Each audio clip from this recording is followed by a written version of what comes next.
Bismillahirrahmanirrahim. Assalamualaikum warahmatullahi wabarakatuh. Alhamdulillah. Alhamdulillahil bashirun nadhir. Wassalatu wassalamu ala nabi al-hadi ila sawa'is sabil wa ala alihi wa sahbihi wa man salakahu at-tariq al-munir. Amma ba'd. Faqala ta'ala fi kitabil karim, a'udzu billahi minasy syaithanir rajim.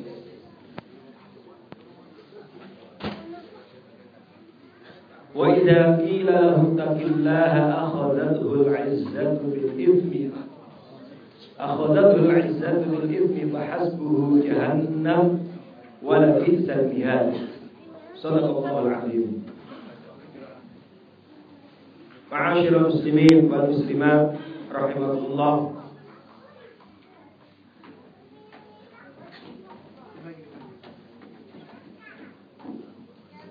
Salah satu hal yang bisa menyebabkan kehidupan kita seimbang, dinamis, adalah karena membudayanya di sekitar kita semangat untuk saling nasihat menasihati. Jadi adanya orang-orang yang memberikan perhatian kepada kita ketika kita salah diluruskan, ketika kita bengkok diluruskan, ketika kita tidak baik kemudian diperbaiki. Itu sesungguhnya sangat menguntungkan kehidupan kita. Bapak-bapak, ibu, bisa dibayangkan bagaimana kehidupan di dalam rumah tangga misalnya, atau di masyarakat, tidak ada semangat untuk saling berbagi nasihat, ingat mengingatkan. Tentu akhirnya akan membuat kehancuran kehidupan kita. Namun masalahnya adalah ada orang-orang yang memiliki perilaku sifat tidak mau dinasihati. Ada orang-orang yang tidak mau diingatkan. Ada orang yang kadang-kadang kalau diingatkan, dia komentar dengan komentar yang macam-macam.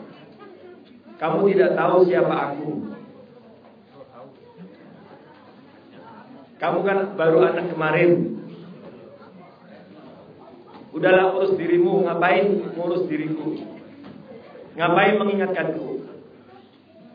Jadi kadang-kadang kita temukan ada orang-orang yang ketika dinasihati, ketika diingatkan, sama sekali tidak respon.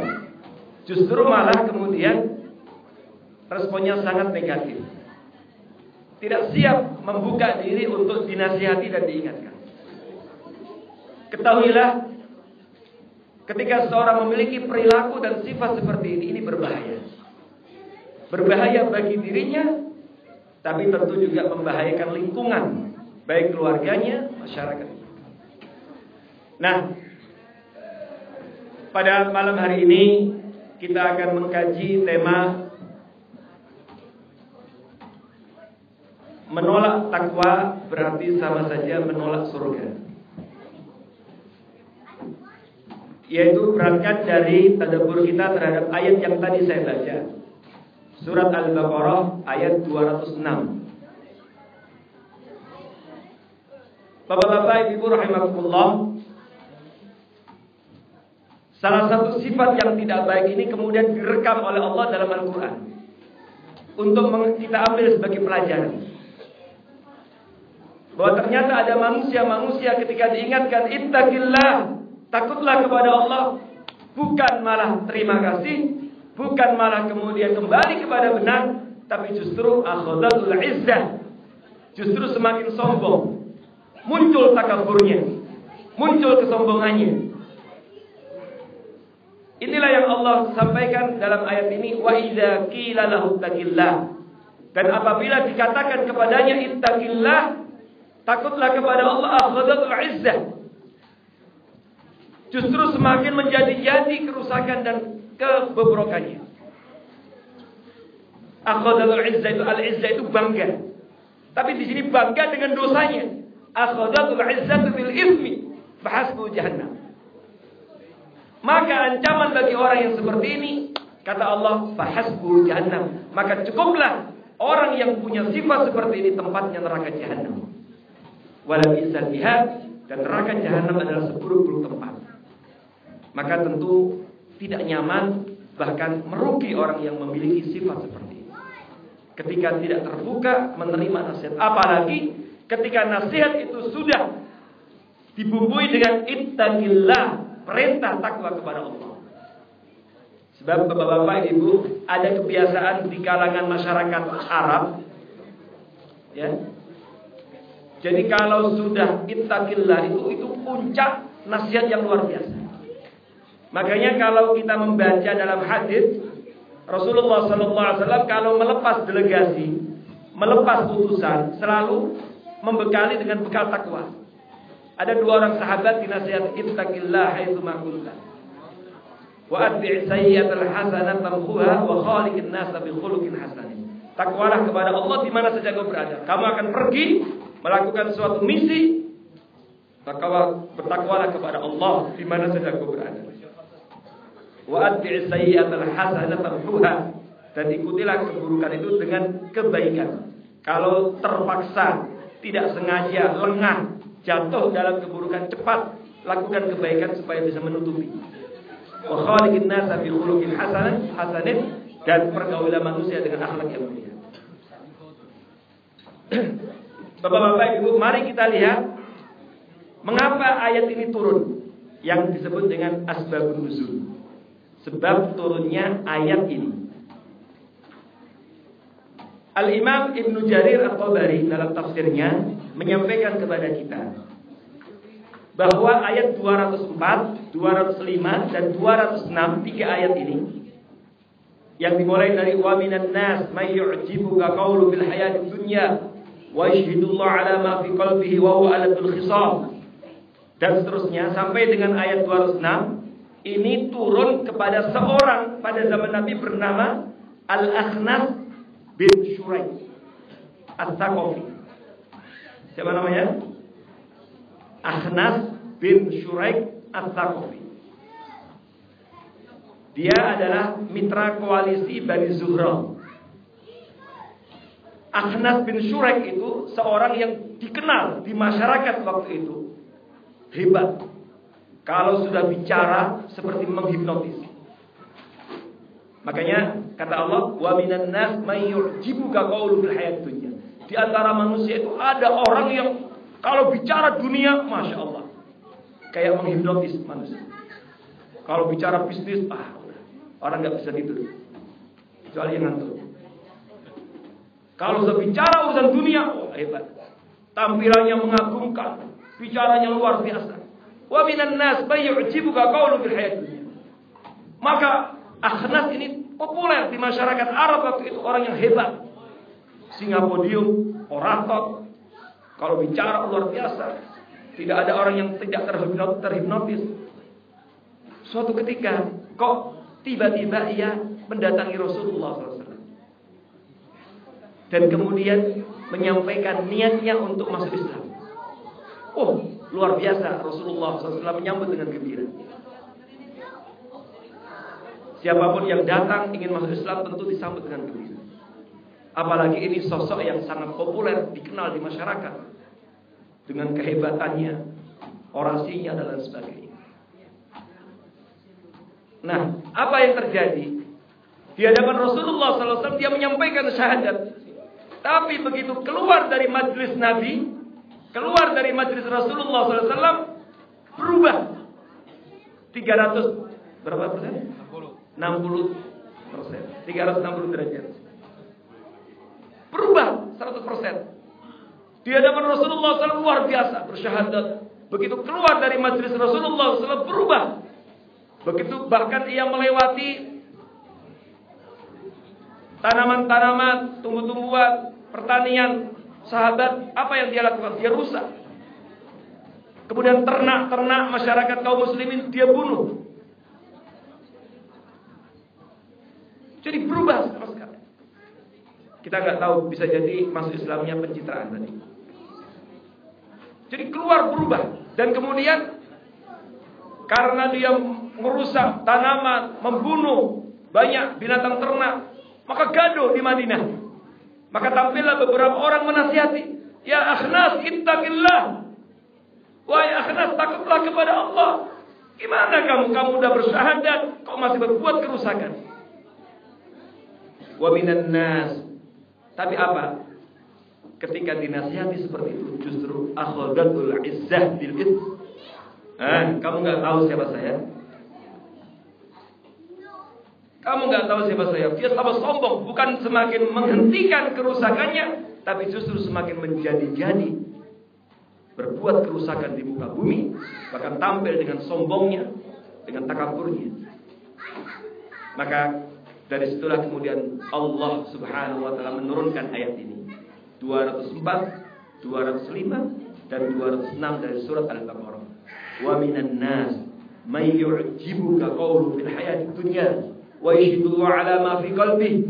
Di antara manusia ada yang engkau kagum ucapannya, luar biasa kalau bicara tentang dunia, dan dia bersaksi di hatinya menyaksikan Allah, syahadat, wa huwa 'alatul khisab.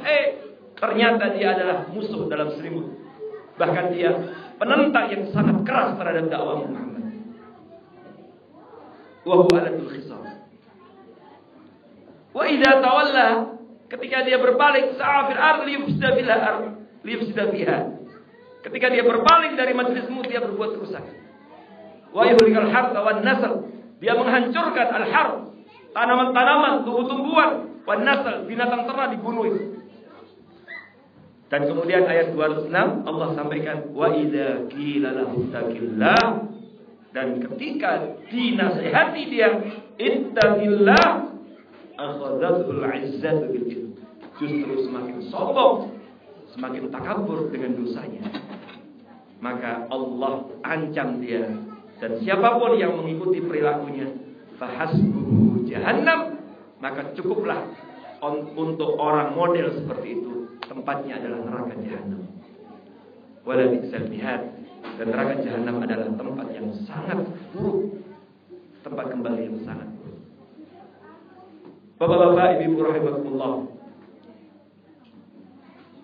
dalam sepekan paling tidak khatib selalu mewasiatkan kepada kita ittaqullah. Umat dalam sepekan untuk bapak-bapaknya yang sholat Jumat, paling tidak khatib selalu memberikan wasiat kepada kita ittaqullah, bertakwalah kepada Allah. Pertanyaannya, apakah umat ini kemudian berubah dengan nasihat yang merupakan puncak dari nasihat? Karena tidak ada nasihat yang disampaikan ittaqullah kecuali itu adalah nasihat yang luar biasa, karena diajak untuk takut dan takwa kepada Allah. Tapi pertanyaannya, apakah kemudian umat ini berubah? Padahal dalam sepekan paling tidak ittaqullah. Belum lagi dengan nasihat-nasihat di banyak majelis. Nah, inilah yang perlu kita ambil pelajaran. Dan Akhnas ini oleh Imam At-Tabari termasuk salah seorang yang bukan hanya ayat ini saja turun tentang dia. Imam At-Tabari dalam tafsirnya di antaranya meriwayatkan ayat pertama dari surat Al-Humazah itu juga turun berkaitan dengan pribadi Akhnas. Wailul likulli humazatil lumazah. Celaka, binasa bagi orang yang suka mengumpat lagi mencela. Rupanya kehidupannya, lesanya tidak pernah lepas untuk mencela dan mengumpat. Kemudian beliau rahimahullah, Ibnu Jarir juga menyampaikan termasuk juga menjadi sebab turunnya ayat 10 sampai 13 dari surat Al-Qalam. Wala tuti' kulla hallafin mahin hammazin masya'in binamim manna'in lil khairi mu'tadin athim.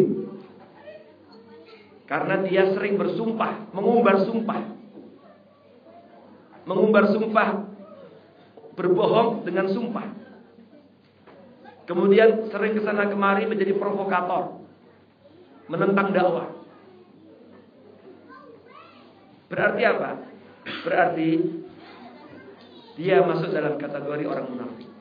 Sebagian ulama mengatakan inilah salah satu prototip orang munafik. Di hadapan Nabi tampil menggemilang bersyahadat, asyhadu an la ilaha illallah wa asyhadu annaka Muhammadur Rasulullah. Tapi keluar dari majelis itu kemudian dia punya hidden agenda. Dan yang terjadi adalah selalu berbuat kerusakan, membuat onar, dan menyampaikan beragam hal yang membuat masyarakat resah dengan perilaku dan perbuatannya. Bapak-bapak, ibu-ibu rahimahullah. Oleh karena itu, ini pelajaran penting bagi kita. Sebisa mungkin setiap kali ada saudara kita yang menasihati kita, apalagi sudah sampai kepada ittaqillah, hendaknya kita terima dengan lapang dada dan istighfar dan kemudian segera kembali. Tidak direspon dengan respon negatif.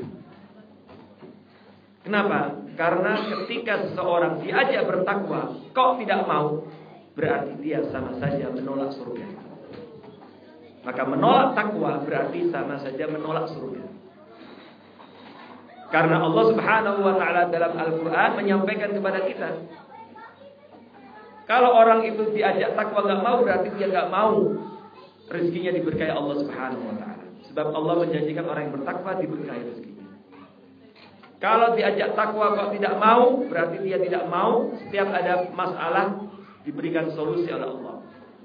Kalau diajak bertakwa kok tidak mau, direspon dengan negatif, bahkan sombong, takabur, berarti dia tidak mau urusannya dimudahkan Allah. Dan kalau tidak mau diajak bertakwa, berarti dia tidak mau untuk masuk surga. Karena surga u'iddat lil muttaqin hanya dipersiapkan bagi orang yang takwa. Oleh karena itu Allah Subhanahu wa taala di dalam ayat ini langsung mengancam siapa yang berperilaku seperti itu, fahasbuhu jahannam. Maka tempatnya adalah neraka jahanam. Al-Imam Ibnu Katsir rahimahullah dalam tafsirnya ketika menafsirkan ayat ini, beliau mengutip, menyampaikan kepada kita bahwa ini adalah salah satu keburukan sifat orang-orang munafik pada zaman dahulu. Orang-orang munafik seperti itulah orang-orang munafik. Tampilannya berubah-ubah. Dan ini juga seperti disinggung oleh Allah dalam surat Al-Hajj ayat 72. Wa idza tutla 'alaihim ayatuna bayyinatin ta'rif fi wujuhil ladzina kafaru munkar. Jadi tampak sekali wajahnya. Tidak suka dengan nasihat, tidak suka untuk dinasihati, tidak suka kalau diajak kepada kebaikan kebenaran. Maka ayat ini membuka kedok orang munafik yang perlu diwaspadai. Disinilah mengapa kemudian salafun saleh, generasi terbaik pada zaman dahulu adalah generasi yang sangat takut sekali kalau sudah dinasihati dengan takwa kepada Allah, diajak takwa. Oleh karena itu mengapa Rasulullah SAW dalam setiap khutbah selalu mengawali khutbahnya itu dengan mengajak takwa. Ada 3 ayat yang selalu dibaca di awal khutbahnya. Ya ayyuhalladzina amanu taqullaha haqqa tuqatih wa la tamutunna illa wa antum muslimun. 102 dari surat Ali Imran. Ya ayyuhan nas taqu rabbakum alladzi khalaqakum min nafsin ila akhirnya. Ayat pertama dari surat An-Nisa. Kemudian yang ketiga ayat dalam surat Al-Ahzab, ya ayyuhalladzina amanu taqullaha wa qulu qawlan sadida. Tiga-tiganya semua yang perintah kepada takwa. Maka salah satu keistimewaan generasi zaman dahulu, mereka sangat takut kalau sudah dinasihati dengan takwa. Maka kata yang paling pantas kalau kita diluruskan dinasihat adalah syukron, terima kasih, thank you. Kita lebih baik ucapkan terima kasih, syukron, atas nasihatnya daripada kemudian kita merespon dengan respon negatif. Ada sebagian orang yang kadang-kadang gengsi menerima nasihat sehingga kemudian muncul, bahkan sampai lupa tentang dirinya. Kamu nggak tahu siapa aku. Lupa dengan dirinya siapa aku. Maka salah satu di antara salafun saleh yang luar biasa takut dengan masalah ini adalah seorang khalifah bernama Harun ar-Rasyid. Khalifah Harun ar-Rasyid. Khalifah Harun ar-Rasyid ini, bapak-bapak ibu perlu diketahui, ini Khalifah al-Madlum. Ada buku namanya Khalifah Harun ar-Rasyid Al-Khalifatul Madlum. Karena kisah-kisahnya banyak diputar-balikan oleh penulis sejarah. Bahkan banyak buku-buku dalam bahasa Arab itu yang menceritakan tentang khalifah ini. Suka main perempuan, minum-minuman, padahal beliau sama sekali tidak seperti itu. Mungkin bapak-bapak, ibu-ibu pernah membaca atau mungkin pernah dengar ada buku Alfu Lailah wa Lailah, 1001 malam. Itu aslinya bahasa Arabnya judulnya Alfu Lailah wa Lailah. Cerita tentang kehidupan raja gitu Pak ini. Harun ar-Rasyid termasuk yang dizalimi dalam cerita ini. Ada terjemahnya dalam bahasa Indonesia. Dan itu banyak cerita khurafatnya. Banyak yang tidak benar. Maka ada seorang ahli sejarah ingin meluruskan sejarah, menulis buku Harun ar-Rasyid Al-Khalifatul Madlum. Bisa dibayangkan kisah berikut ini, apakah pantas seorang khalifah yang hebat ketika dinasihati dengan kata takwa ini kemudian masuk dalam cerita-cerita yang dongeng seperti itu. Suatu ketika Harun ar-Rasyid keluar dan kemudian dia ditemui oleh seseorang rakyatnya. Dan ketika dia keluar sidang, melihat keadaan rakyatnya, kemudian ada orang menemuinya teriak, "Ya Khalifah, ayyuhal Khalifah, ittaqillah. Wahai Khalifah, ittaqillah, ittaqillah." Dinasihati dengan ittaqillah. Mungkin dia enggak terima atau apa, atau ada sesuatu yang ingin diungkapkan, saking kesalnya atau bagaimana, langsung dia teriak, "Ya Khalifah, ittaqillah." Apa yang terjadi dengan Harun ar-Rasyid? Fa'ughmiya alaih. Langsung seketika itu dia tersungkur pingsan. Pingsan. Bayangkan kalau ada presiden, ada orang teriak langsung pingsan. Raja, ada yang nasihati, ittaqillah, pingsan. Ada pemimpin, dinasihati, pingsan. Ketika beliau siuman, ditanya oleh para pembantunya, "Ya Khalifah, limada? Kenapa engkau pingsan ketika ada orang mengatakan ittaqillah?" Apa jawabnya? Beliau menjawab, "Saya tidak ingin seperti yang disinggung oleh Allah dalam ayat 206 dari surat Al-Baqarah. Saya tidak ingin menjadi orang yang wa idza qila lahu ittaqillah, ketika dinasihati dikatakan ittaqillah, takutlah kepada Allah, akhadzatul izza bil ithm." Mentang-mentang raja, presiden, pemimpin enggak mau nerima. Maka beliau pingsan saking takutnya. Saking takutnya dengan nasihat itu. Saya tidak ingin termasuk orang yang ada disinggung Allah dalam ayat itu. Hadza wal khalifah Harun ar-Rasyid. Seorang khalifah yang luar biasa takutnya kepada Allah Subhanahu wa taala. Maka apakah pantas kalau kemudian dinisbatkan dengan perbuatan-perbuatan fahsya dan munkar seperti yang ada dalam buku Al-Mulailah wa Lailah dan juga beberapa buku yang lain. Karena kisah-kisah begitu itu banyak muncul dari Baghdad, Irak. Buku itu juga konon ditulis dari Baghdad. Dan bapak-bapak ibu perlu tahu bahwa munculnya hadis palsu itu adalah dari Baghdad. Tahun 40 Hijriah itu adalah mulai terjadi pemalsuan hadis. Itu tempat negeri yang paling banyak waktu itu adalah Baghdad. Jadi dengan kondisi suasana seperti itu, ada perseteruan politik dan seterusnya, maka wajarlah kalau kemudian sebagian khalifah pemimpin umat Islam dicitrakan secara negatif, bahkan ada sejarah yang menulis. Dan itu biasa dalam sejarah peradaban manusia. Banyak orang-orang baik yang kadang-kadang dicitrakan secara negatif, tapi banyak orang yang buruk dicitrakan secara baik.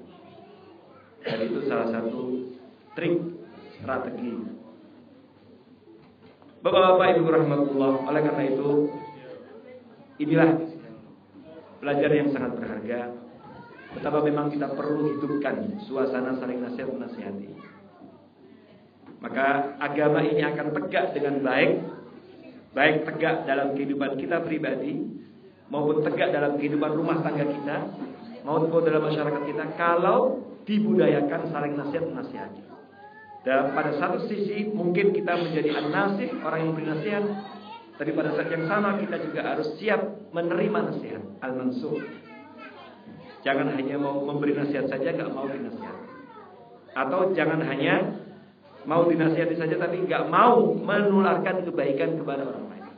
Maka inilah yang harus kita hidupkan dalam kehidupan rumah tangga kita. Saling ingat mengingatkan antara suami dan istri. Suami tidak boleh merasa dia qawwam, kemudian tidak siap menerima, membuka diri dengan nasihat dari istrinya. Istri juga demikian, harus selalu membuka diri, nasihat dan saran selama itu untuk kebaikan dari suaminya. Begitu pula orang tua, kadang-kadang muncul nasihat itu muncul dari mulut anak kita, kita harus siap dan akui kesalahan itu tanpa merasa gengsi sebagai bapak atau orang tua. Begitu pula anak kita juga demikian. Kita bangun suasana ini, rakyat dengan pemimpin, pemimpin dengan rakyatnya. Dan kalau budaya ini dibiasakan, maka akan tegak dengan baik agama ini. Seperti yang disampaikan Rasulullah SAW, ad-din nasihat, agama itu nasihat. Seakan-akan substansi agama itu nasihat. Maka kalau nggak ada nasihat, berarti nggak ada agama. Kalau dalam rumah tangga itu nggak biasa ada nasihat, berarti nggak ada agama. Kalau dalam masyarakat itu nggak dibudayakan nasihat, berarti seperti kayak nggak ada agama. Ad-dinun nasihat. Qulna liman? Para sahabat bertanya, untuk siapa ya Rasulullah? Lillahi wa li kitabihi wa li rasulihi wa li a'immatil muslimina wa 'amati. Untuk semuanya. Termasuk para pemimpin dan orang-orang kaum muslimin umumnya. Semoga ayat ini bisa menjadi inspirasi bagi kita ke depan dan selanjutnya kita hendaknya selalu membuka diri kita untuk selalu dikoreksi, dinasihati, dikritisi sepedas apapun selama itu baik, selama itu tujuannya untuk kebaikan agama kita, kita harus selalu siap menerima. Dan itu juga salah satu bukti kecintaan saudara kita kepada kita, yaitu dengan menyampaikan masukan dan saran dan serta nasihat kepada kita. Semoga Allah Subhanahu wa taala menjauhkan kita semuanya dari prototip orang yang diancam oleh Allah dengan neraka jahanam tadi, dan kita semuanya semoga termasuk orang-orang yang selalu siap untuk menerima nasihat takwa agar kita dan keluarga kita dimasukkan ke dalam surga Allah Subhanahu wa taala. Amin ya rabbal alamin. Qul qouli hadza astaghfirullah wa lakum. Selanjutnya kami silakan kalau ada yang mau bertanya.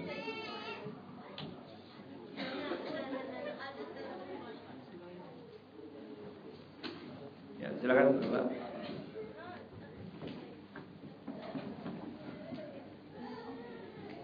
Ibu. Ya, dari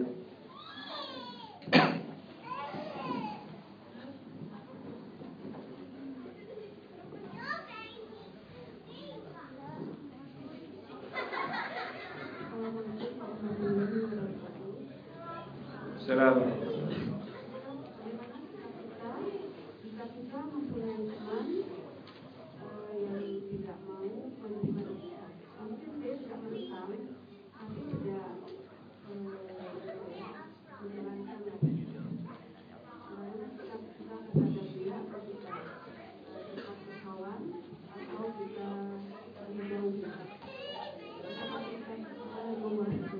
Assalamualaikum warahmatullahi wabarakatuh.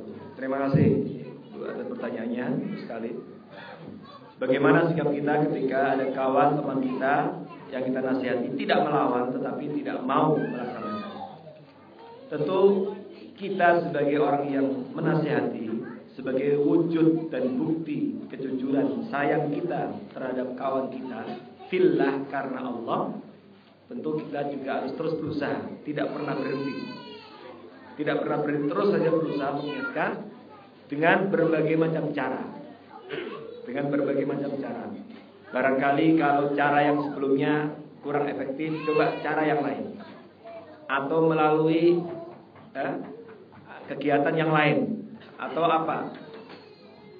Ada sebagian saudara kita kadang-kadang menasihati saudaranya. Ada yang kadang-kadang sudah pernah melakukan dengan lesan, kurang direspon atau tidak dilaksanakan. Ada yang kemudian menghadiahkan buku. Buku yang terkait dengan sesuatu yang ingin kita luruskan, yang barangkali dengan membaca bisa menerapinya. Nah ini juga barangkali bisa dicoba. Atau kita juga evaluasi, jangan-jangan waktu momentum ketika kita memberi nasihat gak tepat. Nah kita coba cari momentum yang baik dan tepat. Karena nasihat itu juga perlu strategi supaya efektif dan direspon dengan baik. Seperti dakwah, ya. Mungkin waktunya nggak tepat, mungkin waktu itu ada orang lain atau kitanya sendiri waktu menyampaikannya dalam keramaian sehingga nggak, atau bagaimana aja, coba dicari waktu-waktu atau momentumnya, harinya, atau suatu ketika mungkin kita udah makan sendiri, ngobrol dari hati ke hati, ya, 4 mata misalnya, atau bagaimana itu bisa. Dan memang salah satu adab nasihat itu kita nggak boleh menasihati saudaranya di tengah keramaian orang dengan menunjuk langsung, ya. Itu juga harus dihindari. Itu yang dikatakan Imam Syafi'i, ya, perlu dihindari. Ya. Dan ada adab-adabnya. Oleh karena itu tetap terus kita berusaha untuk mengingatkan dan coba mengevaluasi kira-kira cara kita barangkali waktu itu perlu dirubah atau bagaimana. Dan tentu pada saat yang sama kita support dengan doa. Kita doakan semoga suatu ketika dia bisa siap menerima. Jadi intinya adalah tidak boleh berhenti. Gak boleh ada istilah berhenti dalam mengajak orang kepada kebaikan, meluruskan atau menasihati orang. Kita selalu optimis, hari ini belum bisa, siapa tahu besok terbuka. Besok belum, siapa tahu lusa. Siapa tahu nanti ada kegiatan yang lain dan seterusnya. Nah ini penting. Maka kalau ada buku misalnya yang terkait untuk menerapi perilakunya yang gak baik itu, yang seperti yang kita nasihat secara lisan, siapa tahu itu juga bisa membuka. Karena banyak orang yang kadang-kadang dengan buku dia bisa tergugah. Jadi atau bisa juga melalui orang lain, minta bantuan orang lain yang lebih dekat. Nah ini juga coba. Karena ya kita harus selalu optimis dan terus gak ada istilah berhenti. Dan dalam interaksi sosial dalam Islam itu kan kewajiban kita menyampaikan masalah. Apakah direspon atau tidak itu urusan dia dengan Allah. Yang penting kita punya kewajiban menyampaikan kalau kita tahu. Balighu anni walau ayat. Siapa di antara kita yang enggak hafal surat Al-Fatihah? Ada berapa ayat? 7. Kata Nabi balighu anni walau ayat. Nah, sekarang sudah berapa yang kita sampaikan dalam Al-Fatihah? Apalagi ditambah dengan hafal yang lain. Satu ayat saja kita punya kewajiban menasihatkan kepada orang. Apalagi kalau lebih dari itu. Jadi ini penting dilihat dari banyak sisi. Dan caranya juga penting. Ya. Pernah ada Khalifah Harun ar-Rasyid pernah didatangi juga oleh orang. Tapi menasihatinya dengan cara yang tidak etis, kurang beradab. Jadi dia datang menemui, kalau tadi kan pakai ittaqillah, masih bagus. Ini ada orang datang, cacian mencaci maki. Ingin menasihati pemimpin, ya, khalifah, tapi mencaci maki. Caci maki di ini, teriak-teriak di ini. Akhirnya beliau mengatakan begini. Beliau menjawab begini. Beliau diam, setelah selesai baru kemudian beliau komentar begini. Sudah cukup? Kamu tahu Allah saja menyampaikan kepada kita, ada orang diutus kepada orang yang lebih buruk dari saya, dan orang itu lebih baik dari kami. Tapi tetap oleh Allah diperintahkan faqula lahu qawlan layyinan la'allahu yatadzakkar aw yakhsha. Dia diutus, ada dua orang diutus oleh Allah untuk menemui orang yang lebih buruk, lebih bejat, lebih buruk dari saya, pemimpin yang lebih buruk dari saya. Tapi itu pun Allah perintahkan kepada keduanya untuk menyampaikan dengan qaulan layyinan. Mengapa kemudian kamu teriak-teriak dengan bahasa yang seperti itu? Faqula lahu qaulan layyinan. Tahu siapa dua orang itu? Nabi Musa dan Harun. Idhaba ila Fir'aun innahu tagha faqula lahu qawlan layyinan la'allahu yatadzakkar aw yakhsha. Diutus untuk menemui siapa? Fir'aun. Kata manusia, diutus kepada orang yang lebih buruk dari saya, tapi tetap dalam memberikan nasihat faqula lahu qawlan layyinan. Oleh karena itu, ini juga penting juga ada adab-adab nasihat. Itu ada bab sendiri. Saya punya buku tentang adab nasihat khusus, itu ada bab sendiri. Dan itu ada banyak rinciannya. Tapi secara umum kita seperti itu, berusaha untuk tidak pernah berhenti melakukan itu. Ya, mudah-mudahan bermanfaat dan selalu optimis. Sebab kalau sudah nggak optimis, nah nanti gampang untungan. Sudahlah, tapi nggak boleh begitu. Wallahu a'lam bishawab. Baik, ada lagi? Silakan, Haji. Assalamualaikum. Begini aja Ustaz, ini kadang-kadang di dalam kita di dalam bergaul gitu Ustaz ya. Ada saudara mungkin juga saya ini kok kepinginnya dinasihatin dengan orang yang lebih levelnya lebih. Padahal nasihat itu kan dari segala macam level ya. Kadang-kadang dari orang yang biasa-biasa nasihatnya juga bagus. Bagaimana kita menyikapin kalau kita sendiri punya sifat kayak begitu? Ya. Nah ini juga salah satu yang harus kita perbaiki. Ya, ini harus yang kita perbaiki bahwa pertama perlu didudukkan masalahnya masalah apa. Karena ada beberapa masalah yang memang ada yang berkompeten. Ada masalah yang umum general, yang berarti siapa saja melihat kekurangan kita, ya dia berhak. Tapi mungkin ada masalah-masalah khusus yang mungkin yang berkompeten untuk mengingatkan bukan. Itu ada masalah-masalah khusus itu. Tetapi secara umum memang perlu dilapangkan dada kita, dikondisikan sedemikian rupa hati kita ini untuk selalu menerima nasihat dari siapa saja. Ada mubaligh yang dengan saya pernah mendengar itu ada mubaligh dengan lantangnya, dengan PD-nya dia mengatakan, qala Nabi sallallahu alaihi wasallam, Rasulullah sallallahu alaihi wasallam, "Undur ma qala wala tandur ma qala." Lihatlah apa yang diucapkan, jangan dilihat siapa yang mengucapkan. Itu hadis palsu, bukan hadis itu. Saya pernah mendengar mubaligh PD-nya dia mengatakan, qala Nabi sallallahu alaihi wasallam, "Undur ma qala wala tandur ma qala." Ini adalah kata mutiara populer, tapi dia bukan hadis. Ada kadang-kadang ada orang-orang yang kadang-kadang pede mengatakan hadis itu. Tapi substansinya bagus, isinya benar. Lihatlah apa yang diucapkan, jangan lihat siapa yang mengatakan.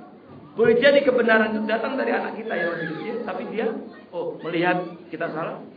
Ya kita memang kadang-kadang namanya manusia ada suka gengsi. Tapi justru di sinilah yang harus kita kikis. Karena ini adalah salah satu penyakit dan cara setan menggoda kita begitu. Madakhil syaitan itu banyak. Pintu-pintu syaitan itu kan banyak. Salah satunya begitu. Penyakit pemimpin itu kan begitu. Tidak kadang-kadang ada yang nggak siap dinasihati oleh yang dipimpin. Sebagian orang tua begitu, merasa dia udah orang tua. Ketika lihat anak kayak nggak diperhatikan. Nah, ini yang tentu harus dihilangkan. Karena bagaimana juga ini adalah salah satu madkhal bi madakhil syaitan. Pintu masuk syaitan menggoda kita, maka ya kita harus siap. Karena Nabi sallallahu alaihi wasallam juga begitu. Beliau interaksi dengan anak-anak, dengan kaum wanita, dengan ini. Dan apa yang keluar selalu beliau terima dengan senang hati. Dan para sahabat juga demikian. Mereka selalu membuka diri untuk diingatkan. Bahkan Sejak awal mereka dilantik jadi pemimpin, sejak awal itu mereka sudah mengumandangkan. Seperti Abu Bakar ketika dilantik, diresmikan sebagai pemimpin, kan dia menyampaikan sejak awal, ya, aku bukanlah orang yang terbaik di antara kalian, tapi ya tolong ingatkan, aku tidak akan bisa melakukan kalau tidak diingatkan. Sayyidina Umar juga begitu, mengatakan seperti itu. Khalifah juga seperti itu. Bahkan Sayyidina Umar ini luar biasa. Beliau pernah mengatakan begini, rahimallahu ra'an ahda ilayya uyubi. Sungguh Allah memberikan rahmat. Semoga Allah memberikan rahmat. Saking senangnya diingatkan kekurangannya. Semoga Allah memberikan rahmat. Didoain oleh Nabi, oleh Sayyidina Umar. Semoga Allah memberikan rahmat kepada seseorang yang memberikan hadiah kepadaku aib-aibku. Subhanallah. Yang namanya hadiah kan biasanya mengenakan kan? Yang namanya hadiah itu sesuatu yang menyenangkan. Sampai-sampai beliau membahasakan menghadiahkan kepadaku aib-aibku. Apa? Saking senangnya dia nerima kalau ada orang yang mengingatkan kekurangannya, mengingatkan aibnya, mengingatkan hal yang tidak baik pada dirinya itu. Sampai dibahasakan ahda ilayya uyubi, yang telah memberikan hadiah. Kayak bawa nampan nih loh, mar aib-aibmu. Jadi beliau malah mendoakan senang. Dan begitulah manusia terbaik. Oleh karena itu ya memang kita harus terus latih diri kita untuk selalu membuka diri dan merespon dan menerima apapun selama itu baik dalam tinjauan dan perspektif agama kita. Maka kita harus siap menerima al-haq itu, sepahit apapun. Qulil haq walau kana murran. Kadang-kadang hak itu pahit untuk diterima, tapi selama itu benar ya mau nggak mau kita harus siap untuk mendengar dan kemudian menerima. Karena orang itu kadang-kadang dengan interaksi itu baru ketahuan. Kita itu kadang-kadang nggak banyak tahu kekurangan dia. Yang tahu kekurangan kita itu orang lain. Yang tahu kekurangan suami istrinya. Yang tahu kekurangan istri suami. Nah itu makanya kenapa kemudian harus dibangun kerjasama. Ya. Ada apa peribahasa apa? Gajah apa? Gajah di pelupuk mata apa? Masih ingat? Oh udah gak apa, udah lama di Australia gak apa. Tidak kelihatan. Semut. Di seberang lautan? Seberang lautan. Nah itu kan. Manusia begitu cenderungnya. Gajah di pelupuk mata gak kelihatan. Tapi semut, ini pelajaran kita waktu SD dulu. Antum SD-nya di Australia ya. Gajah di pelupuk mata gak kelihatan. Tapi semut di seberang lautan. Apalagi katanya. Apalagi. Semut di seberang lautan apalagi gak kelihatan. Kadang-kadang gajah di depan mata kelihatan. Nah, kecenderungan manusia kadang gitu. Nah, oleh karena itu disinilah penting suami istri, bapak, anak, kawan harus biasa. Wallahu a'lam bishawab. Nah. Ya. Silakan. Assalamualaikum. Saya sebagai orang muslim harus Apa? pada amar ma'ruf nahi munkar. Iya. Kalau kita melihat suatu kaum, artinya berubah suatu kaum, kita nggak mempunyai kekuasaan misalnya. Iya. Dan fungsi kekuasaan. Apa kita ikut berdosa atau bagaimana? Itu akan Islam ada mengatakan kalau tidak punya kekuasaan, bagaimana atau dengan kasar. Baik, terima kasih. Sebagai seorang mukmin muslim kita wajib amar ma'ruf nahi munkar. Betul. Dan kewajiban itu berlaku untuk seluruh kaum muslimin. Setiap muslim wajib melaksanakan itu. Hanya kemudian kadarnya sesuai dengan kemampuan dan istiadatnya dengan ajaran agamanya. Tetapi wajib. Nah, bagaimana ketika kita melihat terjadi kemungkaran di suatu kaum, tetapi kita tidak punya kekuasaan? Rasulullah SAW dalam hadis sahih bersabda, "Man ra'a minkum munkaran falyughayyirhu biyadihi. Fa in lam yastati' fa bi lisanihi. Fa in lam yastati' fa bi qalbihi. Wa dzalika adhaful iman." Barang siapa yang melihat suatu kemungkaran, dimanapun apapun, maka hendaknya dia rubah dengan tangannya. Nah ini yang oleh sebagian ulama dikatakan dengan kekuasaannya. Dan ini ditempatkan di pertama. Maka kenapa kepemimpinan itu penting? Bahkan ada ungkapan dinisbatkan kepada Sayyidina Utsman bin Affan, "Innallaha la yaz'u bis-sultan ma la yaz'u bil-Qur'an." Sesungguhnya Allah kadang-kadang bisa merubah sesuatu itu dengan kekuasaan. Sesuatu yang kadang-kadang tidak bisa dirubah dengan Al-Quran dalam waktu yang cepat. Ya, kalau gubernur tanda tangan itu selesai. Ya. Kalau kita ceramah di Doli, teriak-teriak, misalnya di Doli teriak-teriak, mungkin belum. Tapi kalau jabat ini langsung, apalagi diundang-undangkan. Artinya karena seperti itu. Oleh karena itu, kalau punya itu, masya Allah. Atau kita nggak punya, tapi kita punya orang yang bisa melakukan itu, melaporkan, menyampaikan, itu kita lakukan dengan beragam upaya. Tapi kalau ternyata kita nggak mampu, nggak punya kemampuan, nggak punya kekuasaan, nggak punya itu, ya fabilisan, dengan lesan. Dengan lesan. Mungkin kita datang, ya, mungkin kita silaturahim, ya sambil bawa dia ngasih tahu, atau bagaimana caranya melesan. Atau kalau kita bukan kita, menyuruh orang untuk menyuarakan yang kira-kira suaranya didengar. Sautuhu masmu', suaranya didengar. Tapi kalau sampai tidak mampu itu, ya paling tidak kita mengingkari dengan hati, dalam hati kita. Kita nggak ridho dengan kemungkaran itu. Tapi kita nggak punya daya, nggak bisa ngelakuin lesan, nggak bisa. Ya, tapi tetap kita ingkari. Maksudnya apa? Kita yakin bahwa itu sebuah kemungkaran. Jangan kemudian meyakini, nggak apa-apa, itu sih kasih biasa. Harus kita yakini dalam hati kita. Dan itu kata Nabi, wadzalika adhaful iman. Yang demikian itu adalah selemah-lemahnya iman. Kalau hati saja tidak mengingkari, padahal ini adalah selemah-lemahnya iman, maka apa? Seakan-akan udah nggak ada lagi iman. Kalau tidak memiliki resistensi hasasiyah terhadap suatu kemungkaran. Dan ini bahayanya orang kalau tidak punya hasasiyah, sensitivitas terhadap suatu bentuk kemungkaran. Tidak akan pernah ada upaya untuk mengingkari, hatta dengan hati pun. Nah ini yang harus dihindari. Jadi karena itu ya, insya Allah tahapan itu kita lakukan, ya maksimal ya, nggak bisa ya, udah dengan hati. Kalau dengan hati, Nabi katakan wadzalika adhaful iman. Tapi yang seperti ini kadang-kadang perlu dipilah-pilah. Ada hal yang kadang-kadang berlaku untuk individu, tapi ada hal yang berlaku untuk komunal sosial. Kalau seluruh masyarakat mendiamkan, ini bahaya.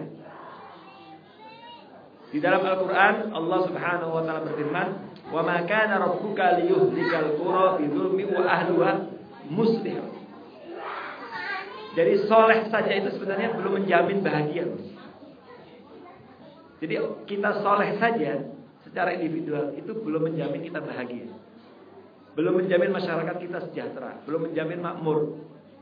Keluarga kita juga tidak dijamin harmonis, sakinah wa rahmah kalau hanya soleh untuk individu saja.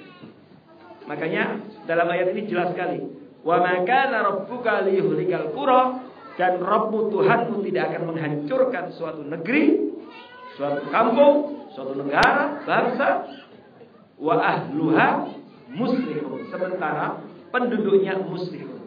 Allah tidak mengatakan wa ahluha solihun, karena kalau soleh saja itu cenderungnya pasif. Tapi kalau muslihun itu adalah orang yang soleh tapi semangat mensolehkan orang lain, menularkan orang lain. Ini yang kita katakan soleh individual dan sosial.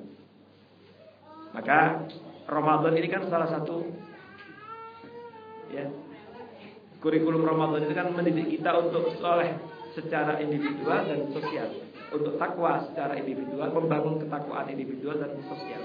Makanya berbanyak sedekah, kemudian ada iftar shaim, memberi buka puasa, menahan diri untuk tidak menyakiti orang lain.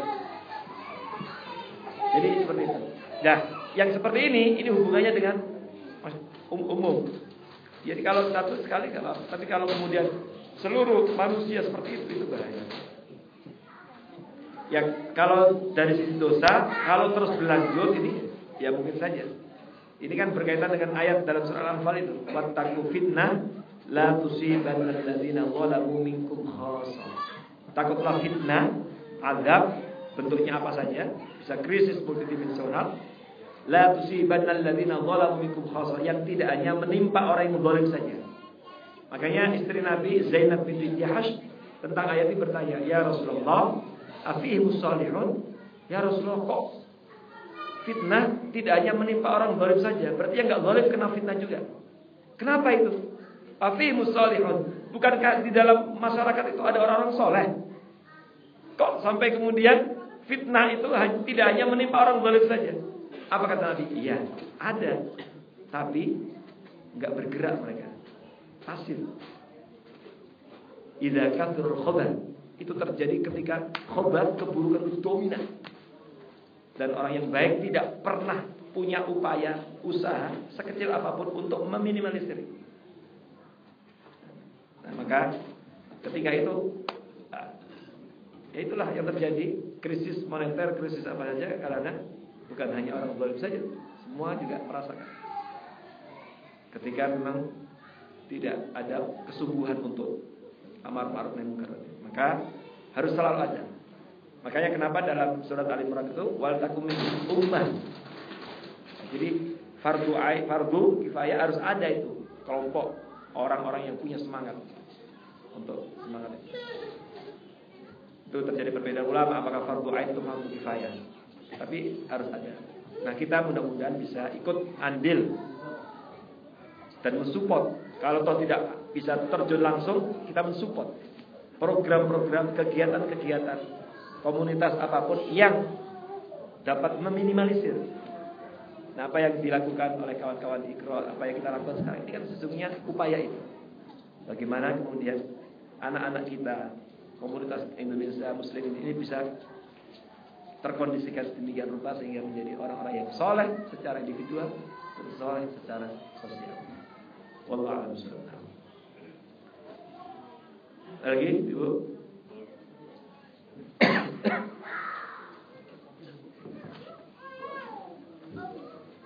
Assalamualaikum warahmatullahi wabarakatuh. Assalamualaikum.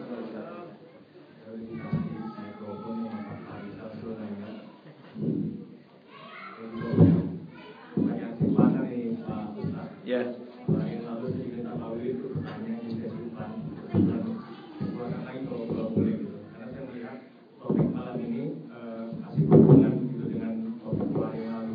Apa? Jadi yang 2 hari yang lalu saya bicara mengenai manajemen informasi. Dimana kita sharing informasi. Hari ini kita bicara tentang nasihat. Saya kira 2 hal yang masih berhubungan begitu. Ya. Jadi saya ingin curhat mungkin kali Pak ya. Saya lihat pertama kemarin tahun 1991 saya melihat budaya di sini yang begitu sharing dan caring itu adalah budaya yang begitu kebiasaan di sini. Jadi misalnya kita lihat kalau Pak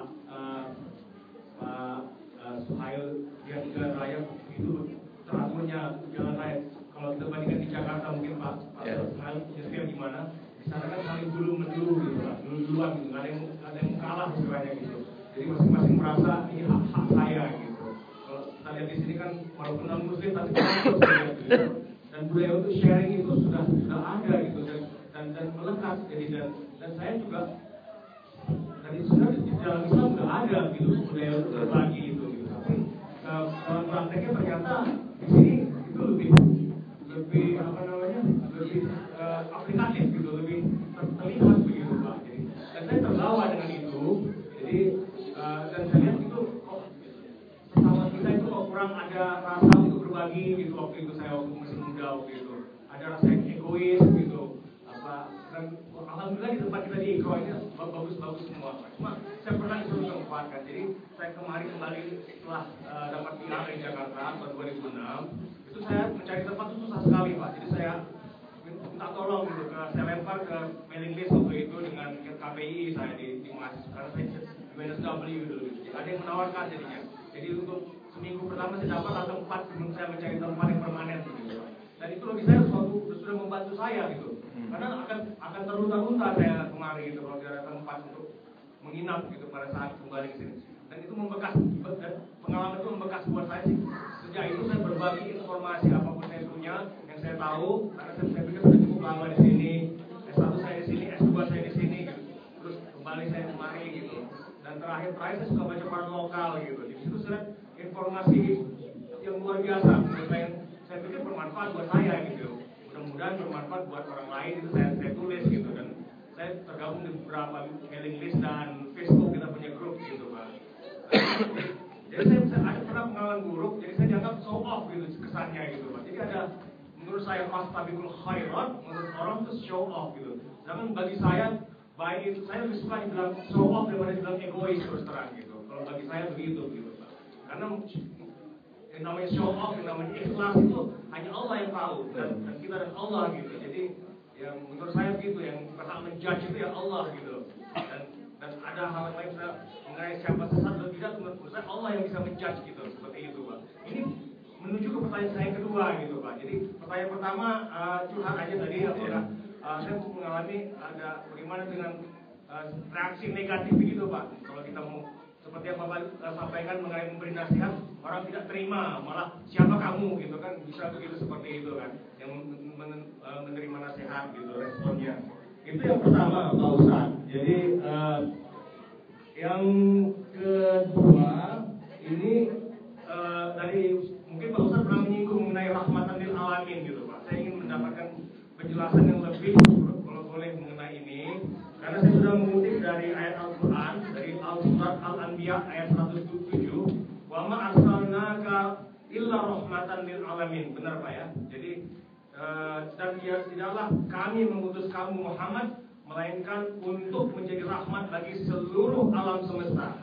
Jadi kalau kita menelaah secara singkat begitu Pak ya. Jadi rahmatan lil alamin. Kemarin juga Ustaz Sarafuddin Hamzah Zainuddin juga menyebut bahwa menurut beliau bahwa kita tidak boleh membunuh binatang kecuali untuk dimakan, kata beliau. Itu salah satu contoh yang dia berikan gitu. Dan dia juga menyebut tidak boleh membunuh pendeta bila tidak mencampuri urusan agama kita. Contoh yang dikasih beliau kemarin. Mungkin Pak Ustadz bisa memberikan contoh yang lain, mungkin yang lebih konkret, yang lebih aplikatif dan relevan gitu mungkin Pak.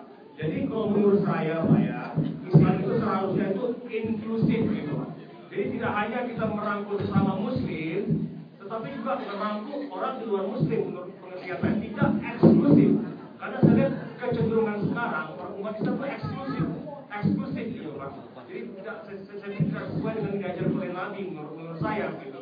Mungkin orang lain juga bisa berbeda pendapat gitu Pak. Itu kalau menurut saya Islam sebenarnya inklusif. Nabi sendiri tidak bisa mengislamkan umnya, pamannya Abu Thalib yang akan dicoba bersakaratul maut untuk menyebut kalimat syahadat, beliau tidak mampu melakukan itu. Seorang Nabi, jangankan apalagi kita istilahnya begitu Pak. Jadi menurut saya itu ini mungkin penjelasan lebih lanjut dari Bapak gitu. Karena di sini banyak fenomena Islami Pak. Ada banyaknya aliran, adanya Islam jamaah, adanya macam-macam yang mengeksklusifkan diri gitu Pak. Jadi dan tidak peduli dengan orang lain malah. Mungkin orang lain itu masih dalam lingkungan Islami gitu. Tapi ya begitu karena merasa gua yang paling benar gitu, saya yang paling benar gitu. Jadi dan itu yang terjadi kecenderungannya Pak. Jadi itu yang ada di tulisan saya di sini. Terima kasih. Terima kasih, bagus sekali. Terima kasih tadi sharing. Jadi ya, apapun yang kita lakukan selama itu baik dalam perspektif agama, go on. Jadi terus kita lakukan dan nggak perlu kita berhenti meskipun ungkapan macam-macam itu. Tetapi selama itu memang benar baik dalam penilaian agama ya ada masalah. Dan saya kira selalu begitu dalam kehidupan dimanapun, sunnatullah dalam dakwah itu kalau ingin sharing, ingin berbagi kebaikan, kadang-kadang ada juga yang mensuudoni, ada juga yang merespon tidak baik. Jadi karena itu ya teruskan saja selama itu memang baik. Kecuali kalau memang ada beberapa yang perlu diperbaiki ya nanti diperbaiki. Kemudian yang kedua kaitan dengan wa ma arsalnaka illa rahmatan lil alamin. Nah, jadi betul bahwa Rasulullah SAW diutus itu untuk seluruh alam semesta. rahmat seluruh alam. Dia bukan hanya untuk orang Arab saja. Ajaran Islam itu relevan untuk siapapun dan dimanapun. Kemudian rahmatul alamin ini adalah menunjukkan bahwa Islam itu memang harus hadir sebagai rahmat.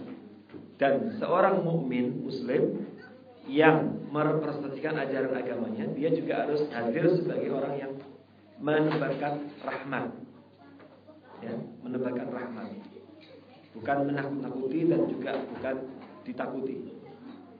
Dan begitulah sesungguhnya yang dipraktekkan oleh Rasulullah SAW dalam kehidupan Nabi. Kalau kita lihat interaksi dengan masyarakat muslim juga biasa. Bahkan kalau antum membaca sirah ketika beliau mau hijrah, kan beliau menugaskan Ali untuk mengembalikan titipan. Ya. Banyak orang-orang Yahudi, banyak orang-orang yang Muslim yang menitipkan, orang-orang Muslim itu menitipkan amanah kepada Nabi, wadiah namanya. Maka salah satu yang dilakukan Rasulullah sebelum hijrah itu menyelesaikan seluruh wadiah titipan-titipan itu. Cuma diamanahkan ke Ali untuk mengembalikan. Kalau dalam bahasa sekarang yang mungkin kayak bank gitu, kan ada bank yang sifatnya penitipan. Jadi beliau selesaikan transaksi wadiah, selesaikan karena beliau akan hijrah ke Madinah. Itu satu isyarat bahwa beliau dipercaya oleh orang lain karena Islamnya, karena sifat mulianya, akhlak mulianya. Nah, tentu betul bahwa kita pun juga harus interaksi dengan siapapun, tapi tetap kita punya mizan. Nakhtalid walakin natamayyiz. Kita bergaul dengan siapapun, bukan eksklusif tapi inklusif, tetapi tetap kita punya mizan. Interaksi kita itu punya misi, dan kita berharap mudah-mudahan dengan kebaikan kita, kejujuran kita, akhlak mulia kita, kemudian muamalah baik kita, mudah-mudahan itu bisa menebar rasa cinta sayang dengan agama yang kita yakini. Dan saya kira banyak orang yang kadang-kadang kagum dan kemudian menemukan kebenaran ini, meyakininya, bisa jadi melalui interaksi sosial, akhlak mulia. Jadi karena itu ya apa yang aku sampaikan benar sekali, dan tentu kita juga harus seperti itu. Dan ada hadis dari Rasulullah SAW riwayat Imam Ahmad bahwa man khalatun nas, orang yang berinteraksi dengan masyarakat, wa yasbir ala adzam, dan ketika berinteraksi itu kadang-kadang dia dapat negatifnya, dapat keburukannya, mungkin dicaci, mungkin ini. Wasbir, dan dia sabar terus, tidak berhenti, tidak mutung, tapi terus berinteraksi. Itu khair, lebih baik daripada orang yang tidak bergaul dengan masyarakat dan kemudian tidak pernah merasakan itu. Jadi karena itu ya ini bagian dari misi kita, dan itulah rahmatul alamin. Abdullah ibn Mubarak seorang ulama besar yang hidupnya itu setahun haji, setahun jihad. Itu dia pernah punya tetangga Yahudi. Apa yang beliau lakukan? Beliau tidak makan kecuali makanan itu dibagi kepada tetangganya. Beliau tidak membelikan pakaian buat anak-anaknya kecuali anak-anak orang Yahudi tetangganya itu juga dicukupi. Kalau kebetulan dia punya kelebihan. Sampai akhirnya orang Yahudi ini masuk Islam karena akhlak mulianya.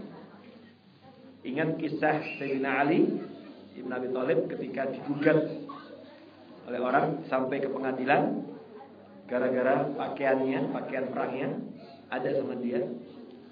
Dan ketika di pengadilan dia nggak punya bukti, akhirnya dimenangkan. Syurah itu qadhinya. Dimenangkan yang muslim tadi itu. Karena meskipun itu milik dia, tapi dia nggak punya bukti. Dan dalam pengadilan itu kan al-bayyinah. Kata Nabi, kemenangan itu dibutuhkan oleh bukti. Makanya sampai sekarang dipakai kan dalam undang-undang yudikatif atau dalam proses pengadilan itu sampai sekarang begitu. Siapa yang punya bukti? Karena hakim itu menghukumi dengan syarat oleh bukti. Dia kan nggak bisa menghukumi batin manusia.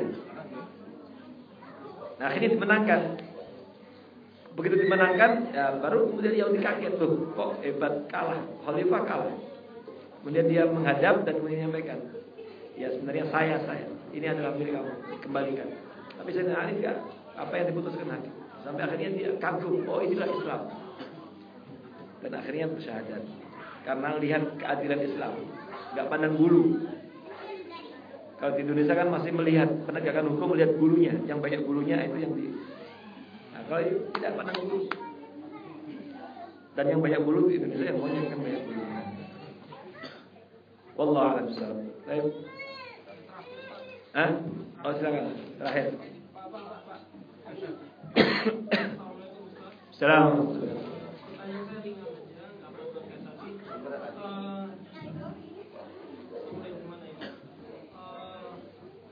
Saya rasa umat Islam itu sudah terlalu banyak diberi nasihat, spesial dalam bulan Ramadan ini.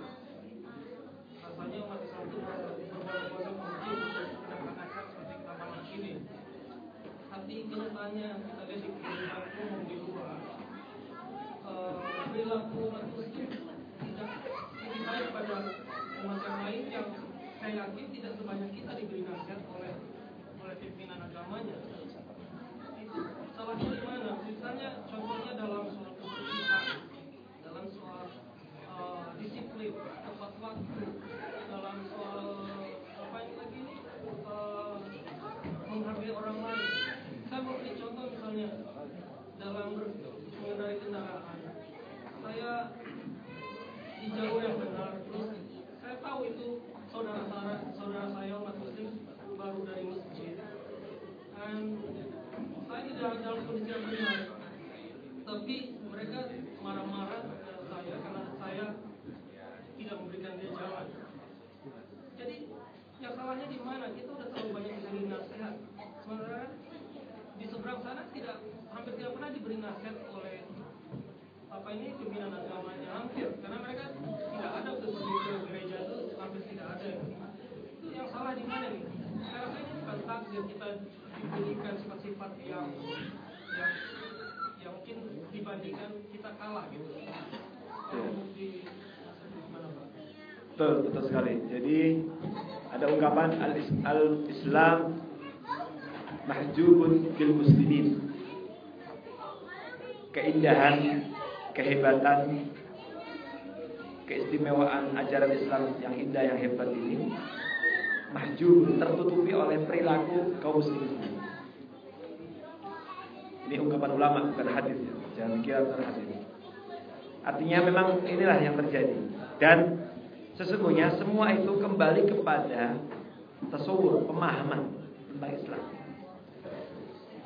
Karena ada sebagian saudara kita sampai hari ini yang memahami bahwa Islam itu hanya sholat saja. Masalah di jalan itu kayaknya nggak ada urusan dengan Islam. Ada yang memahami Islam itu hanya baca Quran, puasa saja. Urusan di kantor apa itu nggak ada hubungan dengan Islam. Ada yang memahami Islam itu hanya sifatnya ya ritual-ritual itu saja. Padahal kan tidak seperti itu.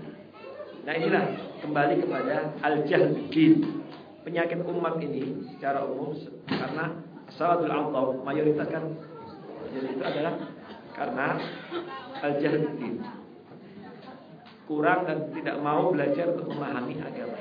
Akhirnya nah saya kira inilah yang harus terus kita upayakan, kewajiban kita, dan tentu tidak boleh berhenti, karena memang nusus banyak berita-berita gembira Al-Quran, hadis bahwa al-mustaqbal lihadatin, nanti akan kembali Islam jaya seperti dulu, akan kembali. Ya nanti misalnya akan kembali disiplin, akan kembali hebat, akan kembali menjadi bulan, tidak seperti sekarang umat menjadi bulan-bulanan. Apa yang terjadi di Gaza beberapa waktu ini, mana umat Islam? Puluhan saudara kita bombardir secara brutal, yang bergerak, yang menyuarakan. Jadi, tapi akan datang itu. Tapi pertanyaannya kapan, itu kita nggak tahu. Yang paling penting adalah apa kontribusi kita sampai hadirnya kejayaan. Oleh karena itu ya harus kita lakukan. Sekecil apapun yang kita lakukan, sumbangan apapun yang bisa kita lakukan untuk kemajuan. Maka yang paling penting adalah kontribusi kita. kontribusi kita. Masalah kapan? Wallahu a'lam. Mungkin anak cucu kita, mungkin ketika cucu yang kesekian nanti mungkin. Tapi dari sekarang kita berusaha secara maksimal apa yang kita bisa.